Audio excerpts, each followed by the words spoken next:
بسم اللہ الرحمن الرحیم الحمدللہ رب العالمین والصلاة والسلام علی سید المرسلین محمد وعلی آلہ واصحابہ اجمعین۔ محترم دوستوں، آپ سبھی کا استقبال ہے ہمارے YouTube channel Syed Asim official پر۔ دوستوں، آج ہمارے ویڈیو کا عنوان ہے فرضیت حج، یعنی حج مثلا نماز، روزہ اور زکوٰۃ کے اسلام کا ایک رکن، اہم اور فرض عین ہے۔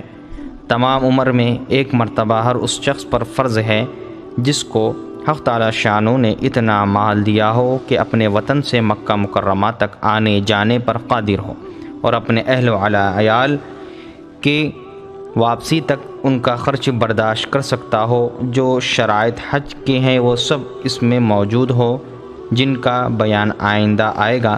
حج کی فرضیت قرآن و حدیث اور اجماع اور عقل سے ثابت ہے۔ حج کی فرضیت قرآن سے اللہ پاک کا ارشاد ہے، وَلِلَّهِ عَلَى النَّاسِ حِجُّ الْبَيْتِ مَنِ اسْتَطَاعَ إِلَيْهِ سَبِيلًا وَمَنْ كَفَرَ فَإِنَّ اللَّهَ غَنِيٌّ عَنِ الْعَالَمِينَ۔ صدق اللہ العظیم۔ حج کے فرض ہونے کا ذکر مختلف آیات میں موجود ہے، مگر آیات ذیل سب سے صاف صریح ہے۔ اللہ تبارک و تعالیٰ کی عبادت کے لیے لوگوں پر حج بیت اللہ فرض ہے۔ جس شخص کو وہاں تک پہنچنے کی استطاعت ہو اور جس نے انکار کیا تو اللہ تعالیٰ بے شک تمام جہانوں سے بے نیاز ہے۔ اس آیت شریفہ میں حج کی فرضیت کے ساتھ خلوص نیت اور شرف فرضیت یعنی استطاعت بھی بیان کیا گیا ہے، اور ساتھ ہی ساتھ اس پر بھی تنبیہ کی گئی ہے کہ جو شخص جو حج کی فرضیت کا انکار کرے وہ کافر ہے، یا وہ جو حج پر قدرت رکھنے کے بعد حج نہ کرے اور مر جائے تو وہ کفار کے مشابہ ہے۔ چنانچہ حضرت علی رضی اللہ عنہ حضور اقدس صلی اللہ علیہ وسلم سے روایت کرتے ہیں کہ جو شخص ایسی سواری اور زاد راہ کا مالک ہے کہ اس کو بیت اللہ تک پہنچا سکتی ہے اور اس نے پھر بھی حج نہیں کیا تو اس کے یہودی یا نصرانی ہو کر مر جانے میں کچھ فرق نہیں۔ اور یہ اس لیے کہ حق تعالی شانہ کا ارشاد ہے، وَلِلَّهِ عَلَى النَّاسِ حِجُّ الْبَيْتِ مَنِ اسْتَطَاعَ إِلَيْهِ سَبِيلًا۔ حج کی فرضیت بہت سی احادیث میں حج کی فرضیت کا ذکر ہے، لیکن ہم صرف 2-3 روایتیں بیان کرتے ہیں۔ حضرت ابو سعید رضی اللہ عنہ روایت کرتے ہیں کہ رسول اللہ صلی اللہ علیہ وسلم نے ہمارے سامنے وعظ فرمایا اور ارشاد فرمایا کہ اللہ تعالیٰ نے تم پر حج فرض کیا ہے کہ پس تم حج کرو۔ ایک روایت میں حضرت ابن عمر رضی اللہ عنہ رسول اللہ صلی اللہ علیہ وسلم سے روایت کرتے ہیں کہ آپ نے فرمایا کہ اسلام کی بنیاد 5 چیزوں پر ہے۔ نمبر 1، اس امر کی شہادت دینا کہ اللہ تعالیٰ کے سوا کوئی معبود نہیں اور حضرت محمد صلی اللہ علیہ وسلم اللہ کے بندے اور رسول ہیں۔ نمبر 2، نماز پڑھنا، اور نمبر 3، زکوٰۃ دینا، اور نمبر 4، بیت اللہ کا حج کرنا، نمبر 5، رمضان کے روزے رکھنا۔ اس روایت میں تصریح ہے کہ اسلام کے 5 رکن ہیں، تو جو شخص ان میں سے کسی رکن کو ترک کرتا ہے وہ قصر اسلام کی عمارت کو منہدم کر دینا چاہتا ہے۔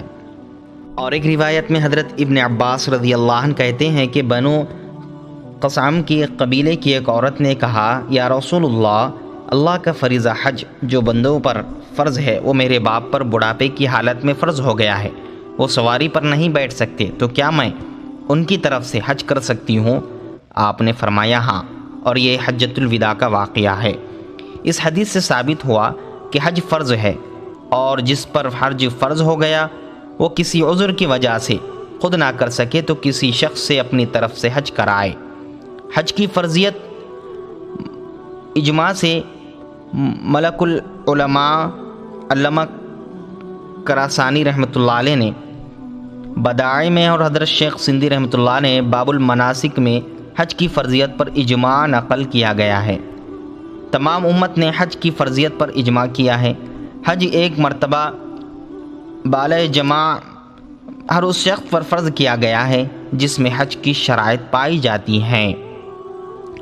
جس قدر عبادات میں سب کا مقصد اظہار عبودیت اور شکر و نعمت ہے، اور حج میں یہ دونوں باتیں پوری ہوتی ہیں، کیونکہ اظہار عبودیت سے مقصود اپنی عاجزی اور انکساری کا اظہار ہے، اور حاجی کی حالت پر بالخصوص احرام کے وقت اگر غور کیا جائے تو انتہائی ظاہر ہوتا ہے کہ اس کی ہر حرکت اور سکون سے عاجزی ظاہر ہوتی ہے۔ گھر بار، عزیز دوست، مال و دولت سب چھوڑ کر بڑی بحیرس اور بڑی سفر کی تکالیف، بھوک پیاس اور دوران سر چکرانا، متلی کی کیفیت ہونا، کتنی مصیبت کو برداشت کرتا ہوا براگندہ حال دیار رحمت محبوب کے دربار میں محبوبانہ دوڑ چلا آتا ہے۔ آرائش کے لباس چھوڑ کر صرف ایک لنگی اور چادر لپیٹتا ہوا آتا ہے، گویا کفن ساتھ لے آیا ہے اور در محبوب پر جان دینے کے لیے بےتاب ہے۔ بال و ناخن بڑے ہوئے ہیں، میل کچیل بدن پر جمع ہوا ہے اور زبان پر لبیک لبیک ہے، گویا محبوب آواز دے رہا ہے اور یہ نہایت شوق کے ساتھ زبان حال وقال سے جواب دے رہا ہے۔ جب محبوب کے دربار میں پہنچتا ہے تو کبھی اس کی در و دیوار کو چومتا ہے، یعنی حجر اسود کا بوسہ دیتا ہے، کبھی اس کی طرف گھومتا رہتا ہے، طواف کرتا رہتا ہے۔ جب یہ دیکھتا ہے کہ اس ناچیز کو اس سعادت عظمہ سے مشروف فرمایا گیا ہے تو فوراً سجدہ شکر بجا لاتا ہے، یعنی دوگانہ طواف ادا کرتا ہے اور اپنی غلامی کا اظہار اور خدا کی معبودیت کا اقرار کرتا ہے۔ بس جب کہ حج کے اظہار عبودیت کا اعلیٰ ذریعہ ہے اور اظہار عبودیت واجب ہے تو حج بھی واجب ہے۔ نیز حج میں شکر نعمت بھی ہے، کیونکہ عبادت کی دو قسمیں ہیں، مالی جس میں مال خرچ کرنا پڑتا ہے جیسے زکوٰۃ، اور بدنی مشقت ہو جیسے نماز روزہ، مگر حج میں دونوں باتیں جمع ہیں، مال بھی صرف کرنا پڑتا ہے اور مصائب بھی برداشت کرنے پڑتے ہیں۔ اسی واسطے حج کے لیے مال اور صحت شرط ہے، گویا حج میں دونوں نعمتیں کا شکر ادا کیا جاتا ہے، کیونکہ شکر نعمت یہ ہے کہ اس کو منعم کی اطاعت میں صرف کیا جائے، اور شکر نعمت عقلاً شرعاً اور عرفاً ہر طرح فرض ہے تو حج بھی فرض ہے۔ جب حج فرض ہو جائے تو جہاں تک ممکن ہو بہت جلد ادا کیا جائے اور تاخیر نہ کی جائے۔ جو شخص باوجود قدرت و سعادت اور شرائط کے پائے جانے کے حج نہ کرے، اس کے لیے حدیث میں سخت وعید آئی ہے۔ زندگی کا کوئی بھروسہ نہیں، اس لیے فرض ہوتے ہی ادا کرنا چاہیے۔ حضرت ابن عباس رضی اللہ عنہ روایت کرتے ہیں کہ رسول اللہ صلی اللہ علیہ وسلم نے فرمایا، جو شخص حج کا ارادہ رکھتا ہے اس کو جلدی کرنی چاہیے۔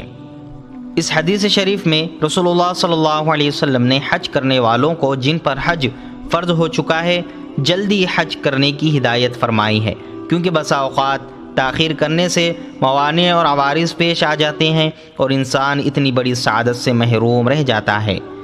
حضرت ابی امامہ رضی اللہ عنہ روایت کرتے ہیں کہ رسول اللہ صلی اللہ علیہ وسلم نے فرمایا، جس شخص کو کسی ضروری حاجت یا ظالم بادشاہ یا مرض شدید نے حج سے نہیں روکا اور اس نے حج نہیں کیا اور مر گیا تو وہ چاہے یہودی ہو کر مرے یا نصرانی ہو کر۔ خدا کی پناہ کس قدر سخت وعید ہے۔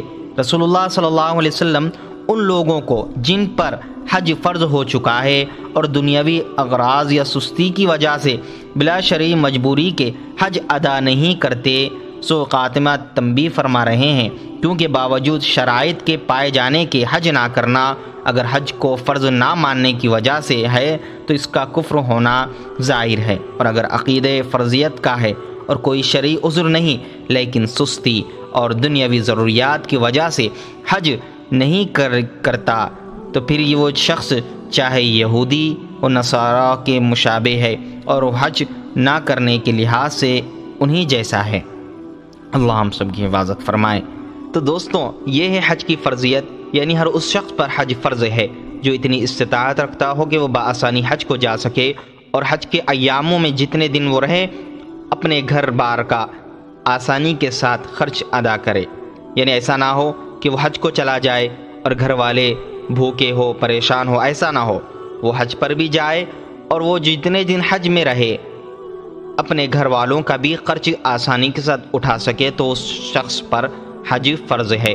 تو دوستوں، یہ تھی ہماری آج کی ویڈیو، حج کن پر فرض ہے۔ تو امید کرتا ہوں ویڈیو اچھی لگی ہوگی، تو ویڈیو کو لائک کریں، شیئر کریں اور ساتھ ہی ساتھ ہمارے اس چینل کو ضرور سبسکرائب کریں۔ السلام علیکم ورحمۃ اللہ وبرکاتہ۔